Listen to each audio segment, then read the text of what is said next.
de la loi d'amnistie votée en mars 2024.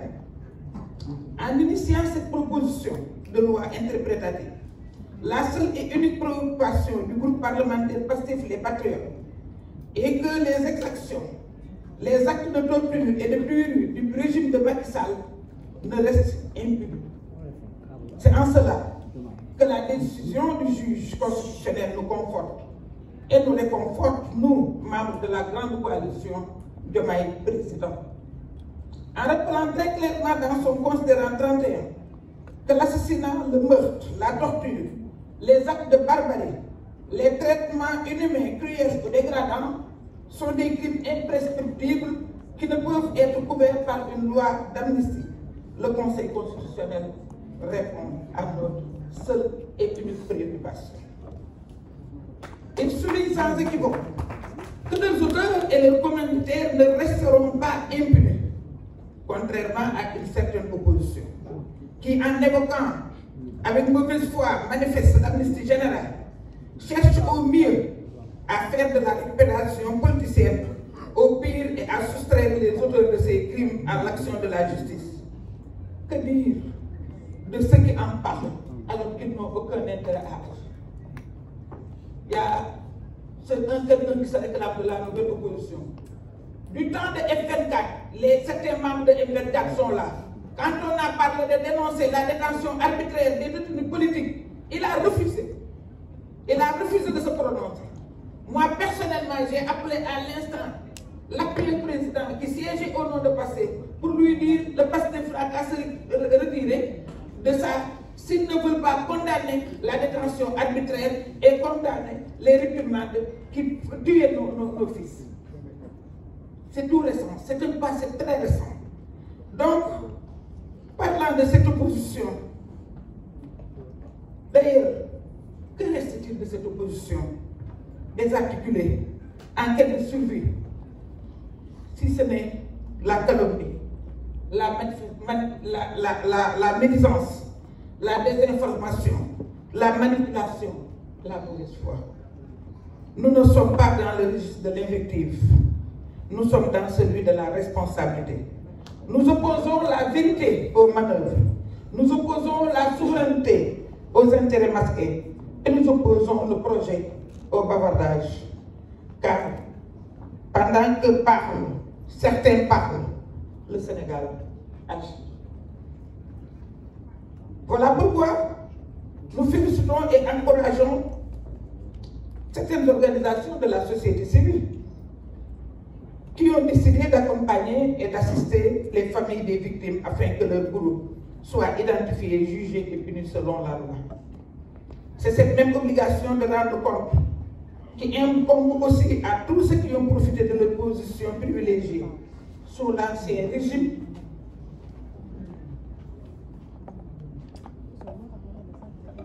pour détourner nos deniers publics ou les milliards destinés au fonds Force Covid.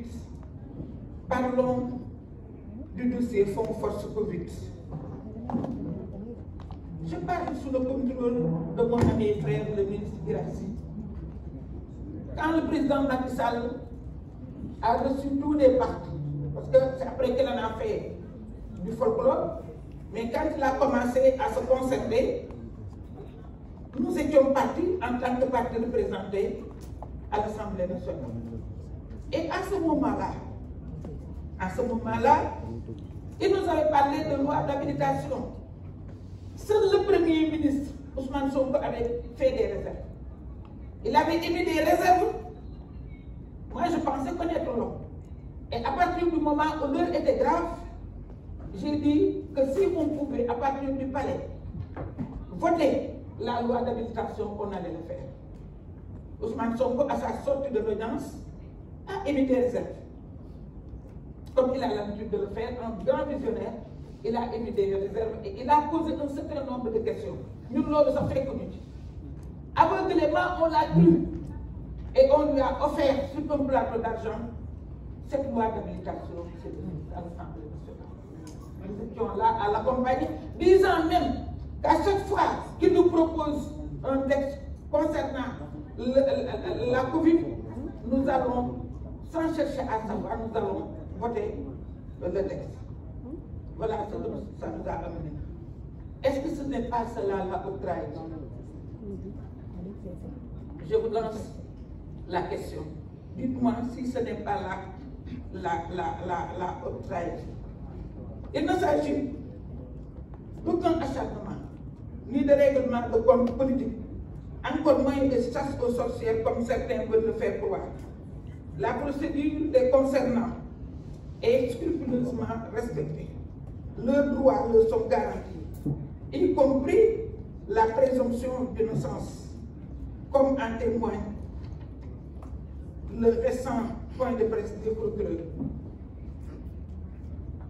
Ils se sont même gardés, les procureurs, de jeter quiconque en pâture, contrairement à ce à quoi nous étions habitués ces dernières années. Simplement, au nom de la reddition des comptes, ils sont appelés à rendre compte de leur gestion. Ils soulignent sans équivoque que leurs auteurs et leurs commanditaires ne resteront pas impunis, contrairement à une certaine opposition qui, en invoquant une mauvaise foi manifeste, l'amnistie générale cherche à nous faire oublier ce qui s'était passé.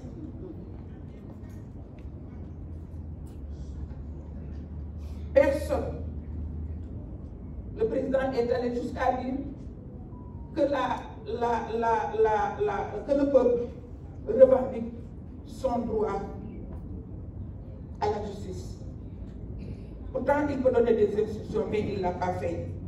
Donc, on ne peut pas suspecter la main de l'exécutif dans ces dossiers concernant les anciens tenants du pouvoir.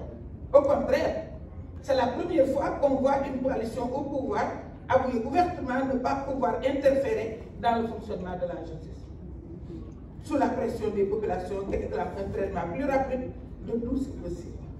C'est la preuve la plus éloquente de la rupture dans notre système judiciaire. Par ailleurs, l'ancien président qui a permis toutes ces forfaitures n'a qu'à répondre de ses actes. Et nous sommes très à l'aise pour le dire et honorable, vous encourager.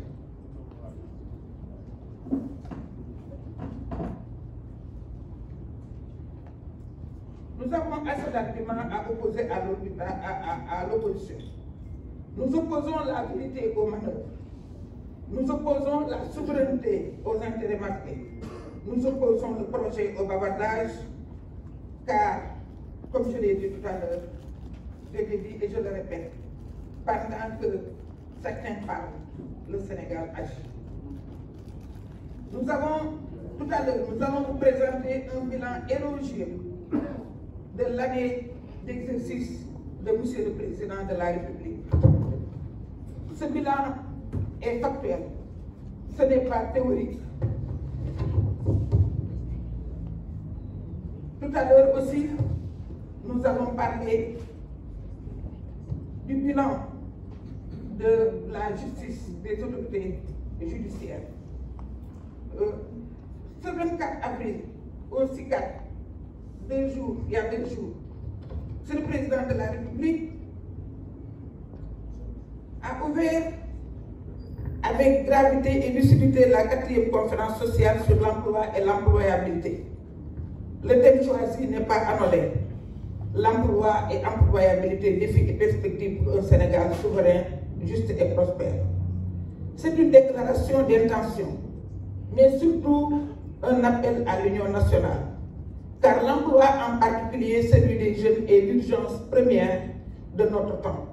Et le président l'a dit clairement. Seule une réponse collective peut relever ce défi. Il ne s'agit pas de simples slogans, mais de leviers concrets. Renforcement de la formation professionnelle, valorisation des talents et des compétences locales, soutien massif à l'entrepreneuriat, mobilisation des collectivités territoriales et du privé. C'est là une vision claire et très claire. Un modèle économique inclusif qui réconcilie croissance et justice sociale, développement et dignité humaine. L'État, sous cette gouvernance, s'engage à des réformes concrètes, visibles et mesurables sur le terrain. Et ces réformes ne sont pas des promesses en l'air, ce sont des engagements pris devant la nation. Et face à cela, que fait l'opposition pendant ce temps?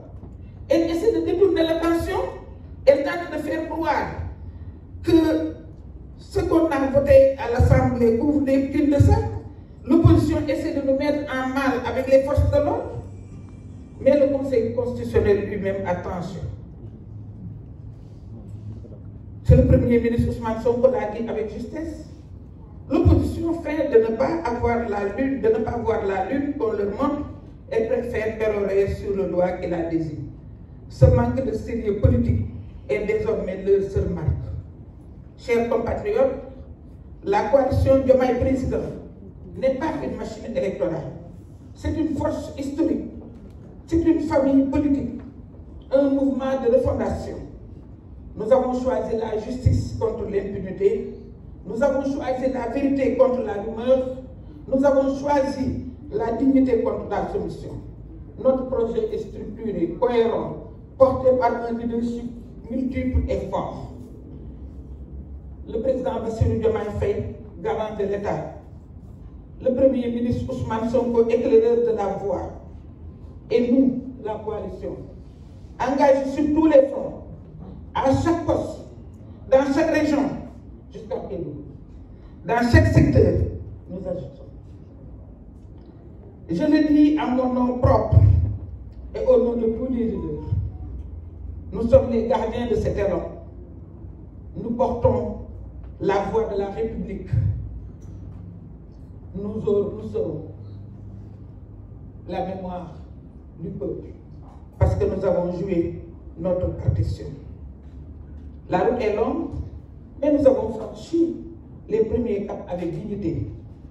Nous avons affronté la tempête devant un homme puissant, un homme riche, un homme qui n'avait aucune considération pour les lois de la République, Macky Sall. Pourtant, nous avons tenu bon. Ce n'est pas le moment de douter, ni de capituler. C'est le moment de nous mobiliser, de rester soudés et de nous doubler d'efforts. Nous avons, avant de conclure, je fais un rappel, certainement nous y reviendrons après la présentation du bilan. Parce que le mois de mai sera une période charnière. Déjà le 1er mai, le Monsieur le Président l'a annoncé avant-hier, va recevoir le cahier de doléances des syndicalistes.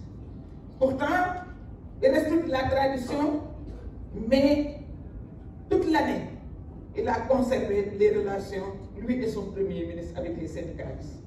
Le dialogue n'a jamais été interrompu. Pour la première fois au Sénégal, où le président ne voyait les syndicalistes que le 1er mai. Vous le dites.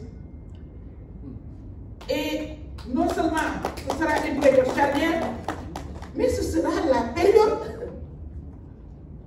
pendant laquelle le dialogue social est convoqué. Le dialogue social, parlons-en. Vous pouvez être les maîtres. Nous sommes en démocratie. Tous les partis seront invités. Mais vous, de la coalition Diomaye Président, commencez à réfléchir.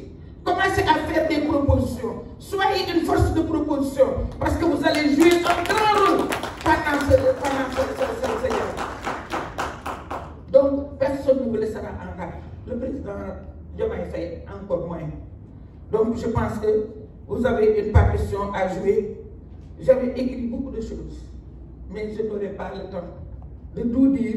Peut-être nous reviendrons à tout cela pendant les débats. Monsieur le ministre, mesdames, messieurs, chers leaders, je vous remercie.